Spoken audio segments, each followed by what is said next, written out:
Chapter 23 बहाई संस्थाओं पर आक्रमण। बाहुल्लाह के धर्म की प्रशासनिक व्यवस्था की स्थापना का संकेत देने वाली संस्थाएं उन आक्रमणों और अत्याचारों से अछूती नहीं थी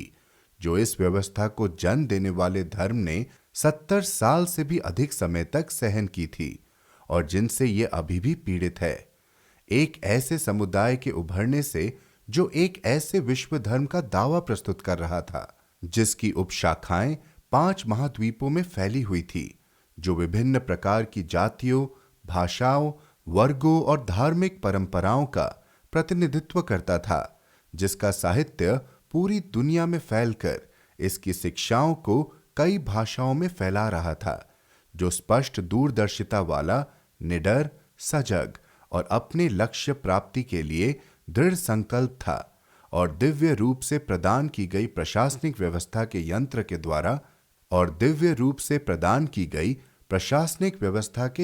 द्वारा जुड़ा था, जो गैर सांप्रदायिक, गैर राजनीतिक और अपने नागरिक दायित्वों के प्रति वफादार होते हुए भी अपने स्वरूप में राष्ट्रवाद से ऊपर था, जो अपने सामुदायिक जीवन को विनियमित करने वाले कानूनों का पालन करने में दृढ़ था। ऐसे समुदाय का एक ऐसी दुनिया में उभरना जो पूर्वाग्रह में डूबी हुई थी, जो अपनी कल्पना द्वारा गढ़े गए ईश्वर को पूजती थी, जो आंतरिक बंटवारों के कारण टूटकर बिखर चुकी थी, जो आंखें मूंद कर पुराने सिद्धांतों और दोषपूर्ण आदर्शों से लिपटी थी। ऐसी दुनिया में कभी न कभी तो ऐसा संकट पैदा होना ही था। यद्यपि यह उन अत्याचारों से कुछ कम गंभीर नहीं था जिन्होंने आरंभिक दौर में ही इस समुदाय के संस्थापकों और उनके प्रथम अनुयायियों को घेर लिया था। इस समुदाय के साथ जुड़ी प्रशासनिक व्यवस्था पर अंदर के ऐसे शत्रुओं ने आक्रमण किया था जिन्होंने या तो इसके ईश्वर प्रदत्त अधिकार के विरुद्ध विद्रोह किया था अथवा अपने धर्म को पूरी तरह त्याग दिया था, या जिस पर बाहर के राजनीतिक या धार्मिक नेताओं ने वार किया था। ऐसी नवजात प्रशासनिक व्यवस्था ने अपने आरंभ से और अपने विकास के प्रत्येक चरण में उन ताकतों की ओर से कठोर आघात महसूस किया था जिन्होंने इसके फलते फूलते जीवन का दम घोटने के और इसके उद्देश्य को धुंधला करने के निरर्थक प्रयास किए थे। अपनी जीवन, अपनी नियत और उग्रता में बढ़ने वाले और विश्व भर में आवश्यक हलचल पैदा करने वाले इन आक्रमणों के बारे में स्वयं अब्दुल बहा ने उस समय जब उनके द्वारा उनकी वसीहत में इस दिव्य व्यवस्था की रूपरेखाएं निर्धारित की जा रही थी, तब उल्लेखनीय रूप से संकेत करते हुए पहले ही यह कह दिया था। शीघ्र ही दूर और पास से अफ्रीका एवं पूर्व अमेरिका में समूहों की चिल्लाहट, यूरोपियों और तुर्की लोगों का रोना, भारत और चीन का कराहना सुनाई देगा। उसके धर्म को रोकने के लिए वे सब मिलकर अपनी पूरी ताकत के साथ उठ खड़े होंगे। तब संविदा की सेना से संबलित होकर उस स्वामी के शूरवीर उठ खड़े होंगे और इस श्लोक की सच्चाई को प्रकट करेंगे कि हारने वालों के बीच उत्पन्न होने वाली उलझन देखिए। एक से अधिक देशों में पहले ही इस अविनाशी, इस विश्वव्यापी व्यवस्था के न्यासियों एवं चुने गए प्रतिनिधियों को इसके दावों से अनभिज्ञ अथवा इसके सिद्धांतों के प्रतिरोधी या फिर इसकी बढ़ती हुई ताकत से भयाक्रांत होकर ऐसे नागरिक अधिकारियों या धार्मिक अदालतों द्वारा बुलवाया जा चुका था और उनसे कहा जा चुका था कि या तो वे इस धर्म से अपना संबंध विच्छेद कर ले या फिर इसकी गतिविधियों को कम करें। इसके पावन स्थलों और इमारतों के विरुद्ध पहले ही एक ऐसा आक्रामक हाथ उठ चुका था जो ईश्वर के बदला लेने वाले कोप से बेखबर था। पहले ही कुछ देशों में इसके रक्षकों और शूरवीरों को धर्म विरोधी घोषित किया जा चुका था या कानून और व्यवस्था को उलटने वाले कहकर कलंकित किया जा चुका था या कल्पनाएं गढ़ने वाले ऐसे लोग मानकर अपमानित किया गया था जो देशभक्त नहीं थे, जो अपने नागरिक कर्तव्यों और जिम्मेदारियों के प्रति लापरवाह थे अथवा जिन्हें अपनी गतिविधियां रोकने और अपनी संस्थाओं को समाप्त करने के लिए अटल रूप से आदेशित किया गया था। पावन भूमि में इस व्यवस्था के विश्व केंद्र में, जहां इसका हृदय है, जहां इसके संस्थापकों के पावन पार्थिव अवशेषों का विश्राम स्थल है, जहां से इसके उद्देश्य को प्रकट करने वाली, इसके जीवन को ऊर्जा प्रदान करने वाली और इसके भाग्य को रचने वाली समस्त प्रक्रियाएं उत्पन्न होती है, वहां इसके आरंभ की घड़ी में ही इस पर वह पहला वार हुआ जिसने छोटे और बड़े सबके समक्ष उस नींव की मजबूती की घोषणा कर दी जिस पर इसकी स्थापना की गई थी। अब्दुल बहा के आकस्मिक निधन के पश्चात जिस व्यक्ति की सोई हुई उम्मीदें जाग उठी थी, उस मुख्य विद्रोही मिर्जा मोहम्मद अली ने जिन बचे खुचे मुट्ठी भर संविदा भंजकों को पुनः उकसाया, उन्होंने उस अहंकारी मिर्जा बदीउल्लाह के नेतृत्व में बहाउल्लाह की समाधि की चाबियां जबरन छीन ली और समाधि के रक्षक साहसी व्यक्ति अब्दुल कासिम खुरासानी को निकाल दिया। साथ ही वह मांग की कि अधिकारियों द्वारा उनके मुखिया को इस समाधि का कानूनी रक्षक मान लिया जाए।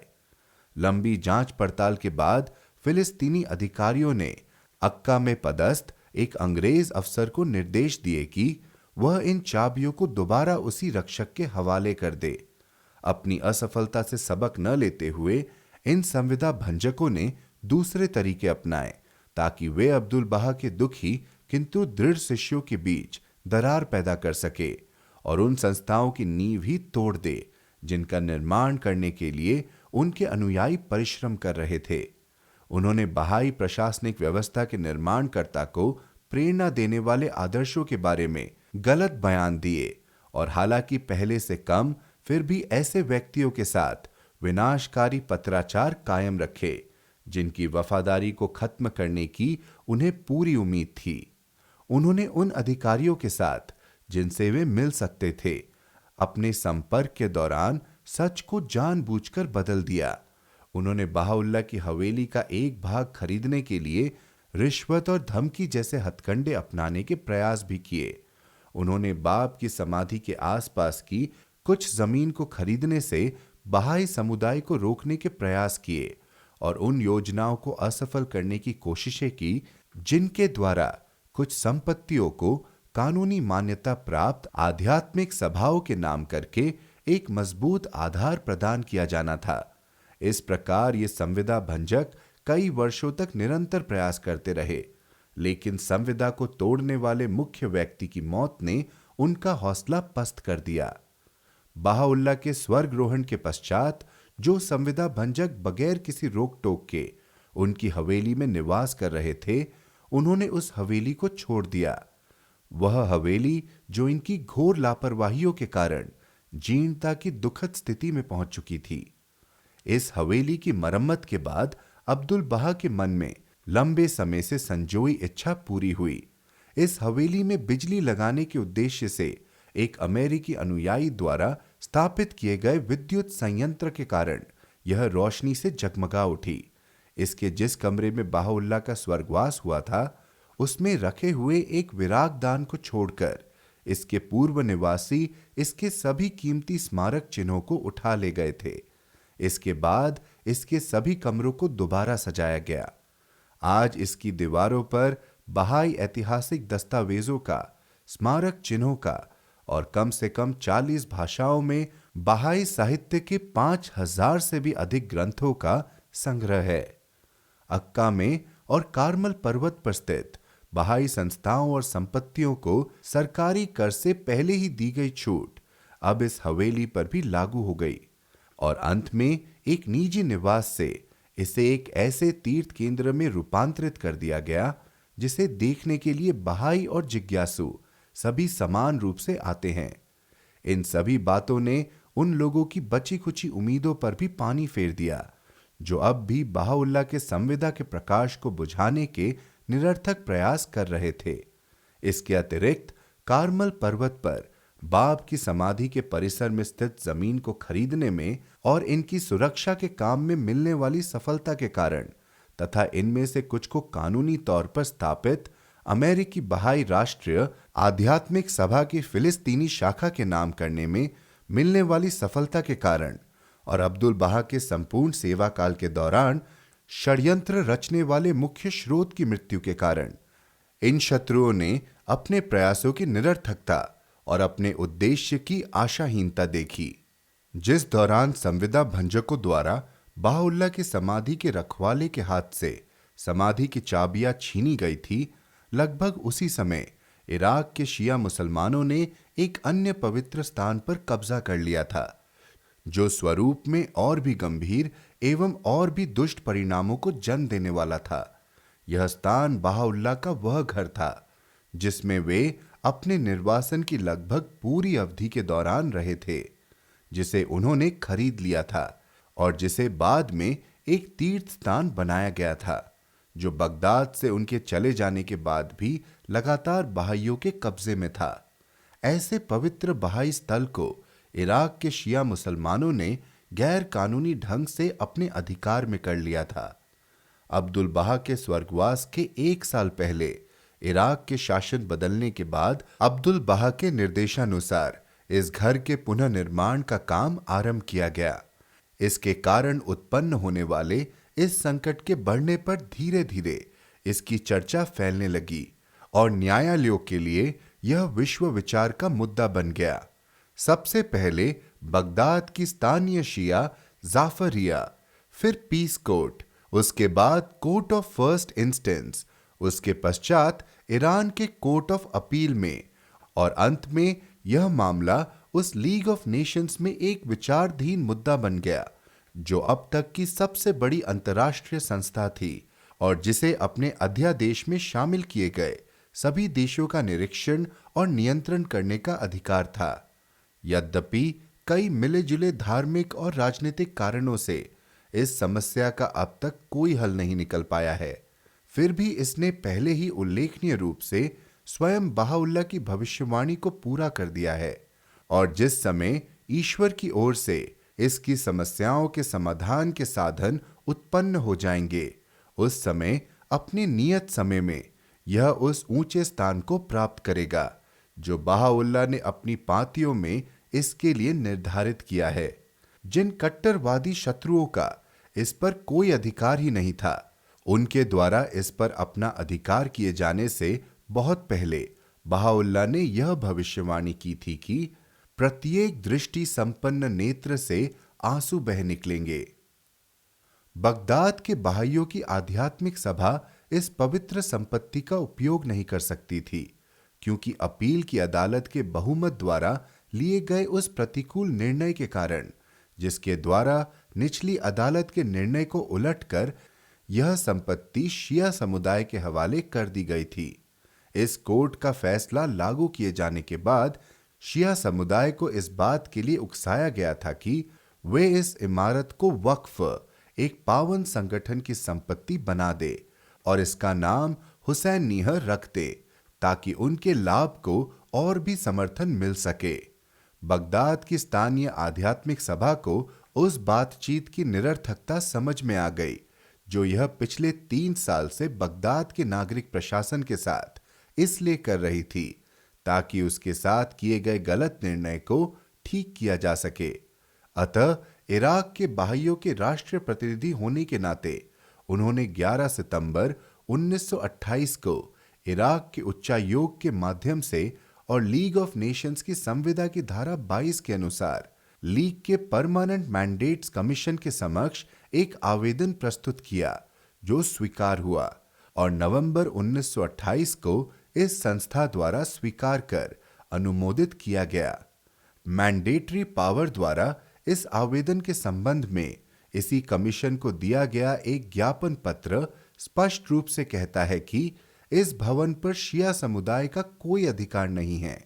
और जाफरिया अदालत का निर्णय स्पष्ट रूप से गलत, अन्यायपूर्ण एवं पूर्णतया धार्मिक पूर्वाग्रह से प्रेरित था। इसके परिणाम स्वरूप बहाइयों का इस घर से निकाला जाना गैर कानूनी है और प्रशासन का यह कृत्य अत्यंत अनियमित था तथा ऐसा अंदेशा था कि अपील की अदालत का फैसला राजनीतिक हित से प्रभावित है। लीग ऑफ नेशंस की परिषद के समक्ष आयोग द्वारा प्रस्तुत की गई रिपोर्ट में कहा गया है। यह आयोग परिषद का ध्यान उन तर्कों और निर्णयों की ओर आकर्षित करना चाहता है जो आवेदन की जांच करने पर ज्ञात हुए हैं। आयोग यह अनुशंसा करता है कि परिषद को अंग्रेज सरकार से कहना चाहिए कि जिस अन्याय से आवेदक पीड़ित हुए हैं उसे तत्काल दूर करने के लिए वे इराकी सरकार के समक्ष अभ्यावेदन प्रस्तुत करे। परमानेंट मैंडेट्स कमीशन के जेनेवा में आयोजित किए गए 14वें सत्र के कार्य विवरण के आयोग द्वारा प्रस्तुत की गई यह रिपोर्ट प्रकाशित की गई और बाद में इसका अरबी अनुवाद इराक में भी प्रकाशित किया गया। आयोग के सत्रों के दौरान वहां उपस्थित ब्रिटेन के अधिकृत प्रतिनिधि ने आगे कहा, मैंडेटरी पावर ने इस बात को समझ लिया है कि बहाइयों के साथ अन्याय हुआ है। साथ ही यह सत्र में इस सच्चाई की ओर संकेत किया गया कि शियाओं के इस कृत्य ने इराक के संविधान और वहां के कानून को भंग किया है। इसके अतिरिक्त फिनलैंड के प्रतिनिधि ने परिषद को दी गई अपनी रिपोर्ट में यह घोषणा की कि यह अन्याय मात्र धार्मिक आवेग का परिणाम है और यह मांग की कि आवेदक के साथ किए गए अन्याय को दूर किया जाना चाहिए। इस रिपोर्ट के साथ साथ आयोग की टिप्पणियों और निष्कर्षों पर विचार करने के बाद लीग की परिषद ने 4 मार्च 1929 को अपनी ओर से एक मत होकर निर्णय लिया। बाद में इस निर्णय का अनुवाद किया गया और इसे बगदाद के समाचार पत्रों में प्रकाशित किया गया। इस निर्णय में मैंडेटरी पावर को निर्देशित किया गया था कि वे इन आवेदकों द्वारा सहे गए अन्यायों को दूर करने के लिए इराक की सरकार के समक्ष अभ्यावेदन प्रस्तुत करे। तदनुसार सेक्रेटरी जनरल को यह निर्देश दिए गए कि वह मैंडेटरी पावर को और संबंधित आवेदकों को आयोग के निष्कर्षों से अवगत करा दे। अंग्रेज सरकार ने इराक में पदस्थ अपने उच्चायोग के माध्यम से यह निर्देश इराक की सरकार तक पहुंचा दिया। ब्रिटेन के विदेश मंत्री मिस्टर आर्थर हेंडरसन की ओर से 12 जनवरी 1931 को लीग ऑफ नेशंस के सचिवालयों को संबोधित एक पत्र में कहा गया था कि परिषद के निष्कर्ष के प्रति इराक की सरकार ने बहुत ध्यानपूर्वक विचार किया और अंत में बगदाद के कुछ मकानों के संबंध में बहाई समुदाय द्वारा व्यक्त की गई राय पर विचार करने के लिए और इस मामले को निष्पक्ष रूप से निपटाने के लिए सलाह देने वाली एक विशेष समिति बनाने का निर्णय लिया गया। इसके अतिरिक्त इस पत्र में यह बताया गया कि इस समिति ने अगस्त 1930 में अपनी रिपोर्ट प्रस्तुत की जिसे सरकार द्वारा स्वीकार कर लिया गया। बहाई समुदाय ने इस समिति की सलाह को सैद्धांतिक तौर पर स्वीकार कर लिया था और बगदाद के नागरिक प्रशासन ने यह निर्देश दिए कि आगामी वित्तीय वर्ष के दौरान समिति की सलाह पर अमल करने के लिए विस्तृत योजनाएं और लागत अनुमान तैयार कर लिए जाएंगे। इस महत्वपूर्ण मामले के आगे के इतिहास के बारे में कहने की आवश्यकता नहीं कि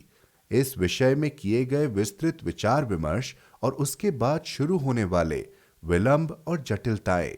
उन 100 से भी अधिक चर्चाओं के बारे में जिनमें खुद राजा, उसके मंत्री और सलाहकार शामिल हुए थे,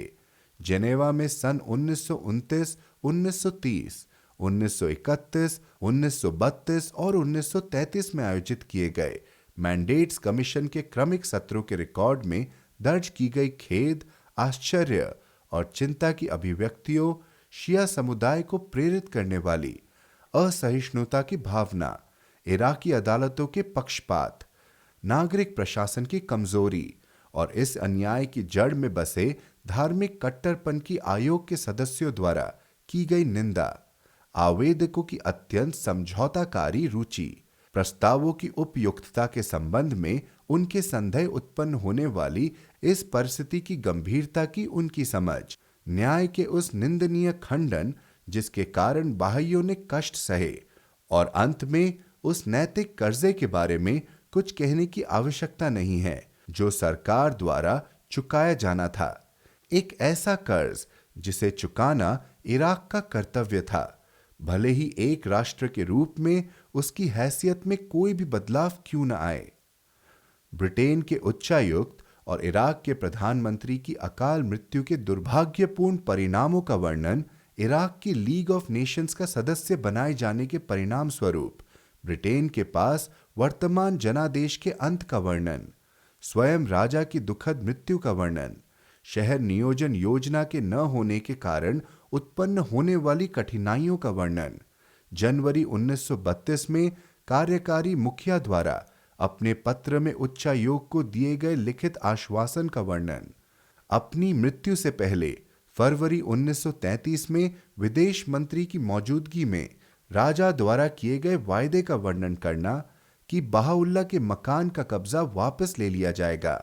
तथा आगामी वर्ष की बसंत ऋतु में आवश्यक राशि वसूल कर ली जाएगी। इसी विदेश मंत्री द्वारा सुस्पष्ट रूप से कही गई इस बात का वर्णन करना कि प्रधानमंत्री ने यह आवश्यक आश्वासन दे दिए हैं कि कार्यकारी मुखिया द्वारा पहले ही किया गया वायदा निभाया जाएगा, और अंत में उस सकारात्मक बात का भी वर्णन करना जरूरी प्रतीत नहीं होता जो जनेवा में लीग ऑफ नेशंस की सभा के सत्रों के दौरान अपने देश का प्रतिनिधित्व करते समय इसी विदेशी मंत्री और उसके सहयोगी वित्त मंत्री ने कही थी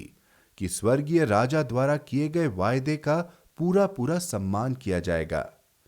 बस इतना कहना पर्याप्त होगा कि इस अंतहीन विलंब, विरोधों और टाल मटोल के बावजूद तथा लीग की परिषद और परमानेंट मैंडेट्स कमीशन द्वारा की गई सिफारिशों पर अमल करने की संबंधित अधिकारियों की स्पष्ट विफलता के बावजूद विश्व के उच्चतम न्यायालय द्वारा की गई इस यादगार अदालती कार्यवाही से और इसकी सच्चाई और न्याय के उद्देश्य की रक्षा से प्रभु धर्म को मिलने वाली लोक प्रसिद्धि ने इसके मित्र को आश्चर्यचकित कर दिया और इसके शत्रुओं को भयभीत कर दिया। बहाउल्लाह के धर्म के रचनात्मक युग के जन्म के समय से इस धर्म के कट्टर शत्रुओं द्वारा इसके पावनतम स्थलों में से एक पर किए गए आक्रमण हमले से सरकारों और बड़े सरकारी कार्यालयों पर पड़ने वाले प्रभाव की तुलना यदि हुई भी हो, तब भी शायद ही ऐसी कुछ घटनाएं होंगी जिन्होंने उच्च स्थानों में प्रतिघात उत्पन्न न किया हो। स्वयं बहाउल्लाह ने उल्लेखनीय रूप से लिखा है, यदि नास्तिकों के हाथों तुम्हारी पावनता का पर्दा ध्वस्त हो जाए तो दुखी न होना। सृष्टि के संसार में ईश्वर ने तुम्हें अपने स्मरण के रत्न से विभूषित किया है। ऐसे आभूषण को कोई भी व्यक्ति कभी अपवित्र नहीं कर सकता। सभी परिस्थितियों में तुम्हारे स्वामी की आंखें तुम्हारी ओर टिकी रहेंगी। एक अन्य उदाहरण में इसी निवास का उल्लेख करते हुए उन्होंने भविष्यवाणी की है, निर्धारित समय आने पर वह स्वामी सत्य की शक्ति से सभी मनुष्यों की दृष्टि में इसे ऊंचा करेंगे। वे इसे ईश्वरीय साम्राज्य का ध्वज बनाएंगे, वह समाधि जिसके आसपास स्वर्गदूत परिक्रमा करेंगे। बहाउल्लाह की पावन समाधि पर अधिकार करने के अपने सम्मिलित प्रयासों में उनकी संविदा भंग करने वालों द्वारा किए गए दुस्साहसी हमले तथा इराक के शिया समुदाय द्वारा बहाउल्लाह के पावन निवास पर एक तरफा अधिकार के साथ अब कुछ वर्ष पश्चात एक कष्टदायक आक्रमण जुड़ गया, जो एक ऐसे शत्रु द्वारा किया गया था जो और भी शक्तिशाली था, जिसके निशाने पर प्रशासनिक व्यवस्था का वह ताना बाना था जो एक लंबे समय से फलने फूलने वाले दो समुदायों ने स्थापित किया था, जिसका अंत इन समुदायों के वास्तविक रूप से टूटने और बहाई जगत के प्रथम मशरिकुल अस्कार एवं उसके आसपास स्थापित की गई कुछ सहायक संस्थाओं के अधिग्रहण के साथ हुआ। इन समुदायों द्वारा दर्शाए गए साहस, उत्साह और आध्यात्मिक जीवन की शक्ति, इनकी प्रशासनिक संस्थाओं की अत्यंत व्यवस्थित स्थिति, इनके युवाओं को धार्मिक शिक्षा और प्रशिक्षण के लिए प्रदान की गई सुविधाएं, प्रभु धर्म के सिद्धांतों से जुड़े विचारों वाले कई उत्तरदायी रूसी नागरिकों द्वारा धर्म परिवर्तन, धर्म पारिवारिक जीवन की पवित्रता, निजी संपत्ति की स्थापना, श्रेणियों के बीच समस्त भेदभाव के खंडन और मनुष्यों की पूर्ण समानता के सिद्धांत का इनके द्वारा अस्वीकार किया जाना, इन सभी बातों ने मिलकर अधिकारियों के संदेह को जगा दिया और आगे चलकर उनके भयंकर विरोध को उकसा दिया तथा प्रथम बहाई शताब्दी के इतिहास में सबसे गंभीर संकट को जन्म दिया। जब यह संकट बढ़ा और तुर्की एवं कैकेशस के दूर स्थित केंद्रों तक भी पहुंच गया, तो इसके परिणाम स्वरूप इन समुदायों की स्वतंत्रता पर धीरे धीरे रोक लगा दी गई। इनके निर्वाचित प्रतिनिधियों से पूछताछ की जाने लगी और उन्हें गिरफ्तार किया जाने लगा। मॉस्को, इश्काबाद, बाकू और उपरोक्त प्रांतों के अन्य नगरों में इनकी स्थानीय सभाओं और उनसे जुड़ी समुदायों को भंग कर दिया गया और सभी बहाई युवा गतिविधियों पर रोक लगा दी गई। इसके साथ ही बहाई स्कूल, बाल विहार, पुस्तकालय और सार्वजनिक अध्ययन कक्ष भी बंद करवा दिए गए। विदेशों के बहाई केंद्रों के साथ किए जा रहे हर प्रकार के संपर्क पर रोक लगा दी गई। बहाई प्रिंटिंग प्रेस, पुस्तकें और दस्तावेज जब्त कर लिए गए। बहाई संदेश देने की सभी गतिविधियों को निषिद्ध कर दिया गया। बहाई संविधान को रद्द कर दिया गया। सभी राष्ट्रीय और स्थानीय कोषों को समाप्त कर दिया गया और बहाई बैठकों में जिज्ञासुओं की उपस्थिति पर रोक लगा दी गई।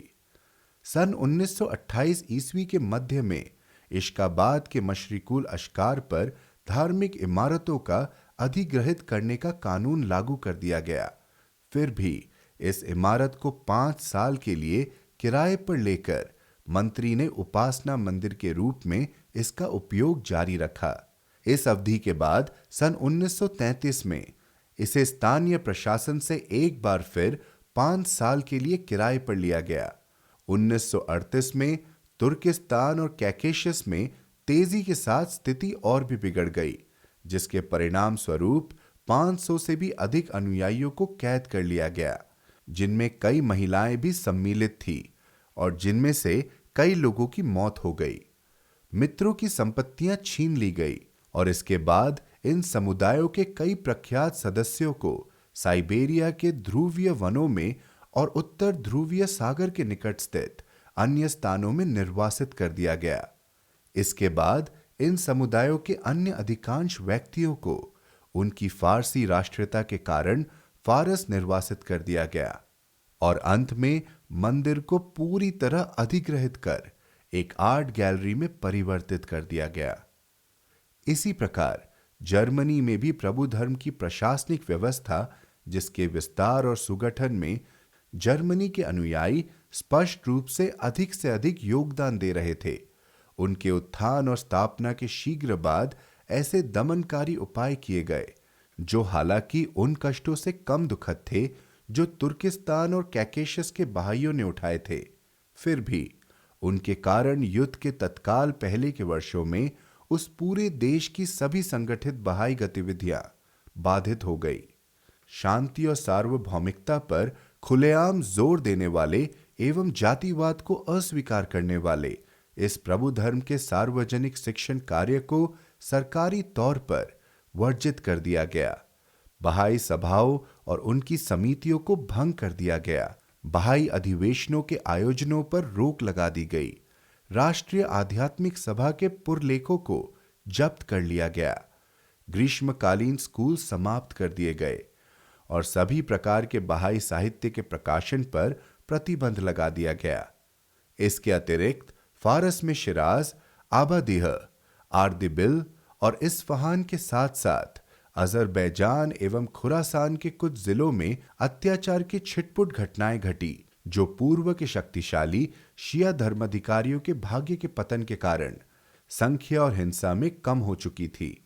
इन घटनाओं के अलावा राजधानी और अन्य प्रांतों में नागरिक प्रशासन ने इस नवस्थापित और अब तक निर्बल प्रशासनिक व्यवस्था पर ऐसे प्रतिबंध लगा दिए जिनका उद्देश्य था इनके कार्य क्षेत्र को सीमित करना, इनकी स्वतंत्रता का हनन करना और इनके आधारों को हानि पहुंचाना।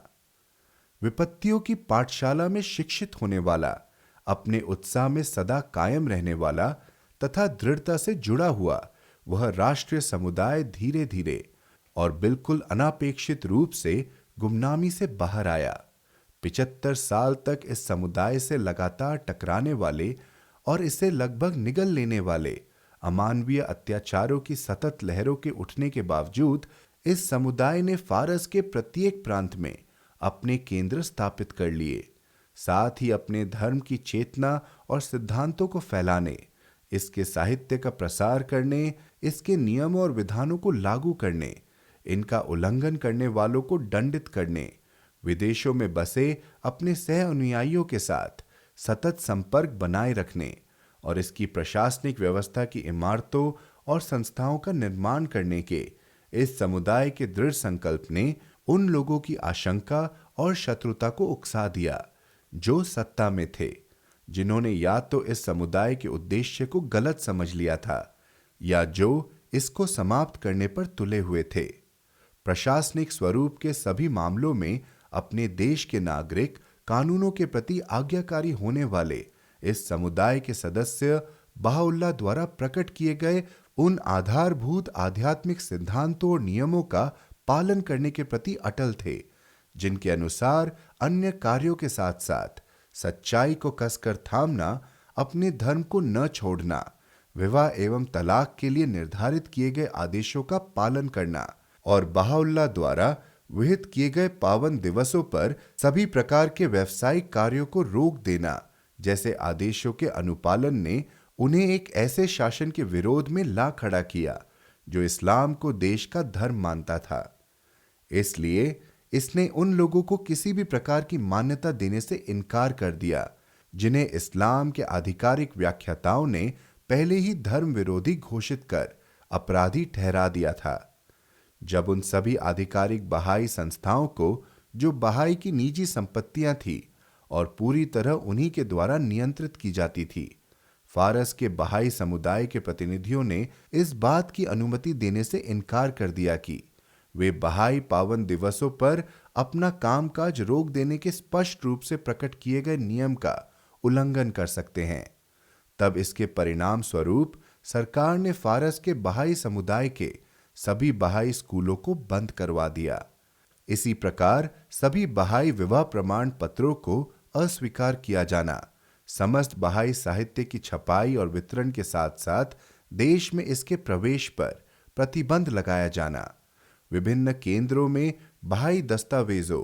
पुस्तकों और स्मारक चिन्हों का जब्त किया जाना, प्रांतों में हजरतुल कुद्स का बंद करवाया जाना और कई स्थानों पर इनके फर्नीचर का हड़प लिया जाना, सभी प्रकार के बहाई प्रदर्शनों, सम्मेलनों और अधिवेशनों पर प्रतिबंध लगाया जाना, फारस के बहाई केंद्रों के बीच पत्राचार एवं विदेशी बहाई समुदायों के साथ यहाँ के केंद्रों के पत्र व्यवहार पर कठोर नियंत्रण लगाया जाना एवं इन पत्रों को अक्सर न पहुंचाया जाना। बहाई धर्म का दृढ़ता से पालन करने के कारण देश के वफादार और वहां के कानूनों का पालन करने वाले बहाई नागरिकों को सदाचरण प्रमाण पत्र से वंचित रखा जाना, सरकारी कर्मचारियों को नौकरी से मुक्त कर देना, सेना अधिकारियों की पदावंती या छुट्टी, कई ऐसे बहाइयों की गिरफ्तारी, पूछताछ और दंड के अलावा उन पर अन्य सजाओं का थोपा जाना, जिन्होंने या तो अपने आध्यात्मिक धर्म के सिद्धांतों का पालन करने की नैतिक अनिवार्यता को टालने से इनकार कर दिया था या ऐसा कोई भी कार्य करने से इनकार कर दिया था जो प्रभु धर्म की सार्वभौमिकता और गैर राजनीतिक स्वरूप के विरुद्ध हो। इन सभी बातों को वह प्रारंभिक प्रयास समझा जा सकता है जो उस देश में किए गए थे जिसकी मिट्टी पहले ही असंख्य बहाई शहीदों के खून से रंग चुकी थी। इन प्रयासों का उद्देश्य था उस नवजात प्रशासनिक व्यवस्था को स्थापित करने और इसे स्वतंत्र करने के लिए की गई कड़ी मेहनत को निष्फल कर देना, जिसकी जड़ों ने अपनी ताकत साहसपूर्ण त्याग से पाई है।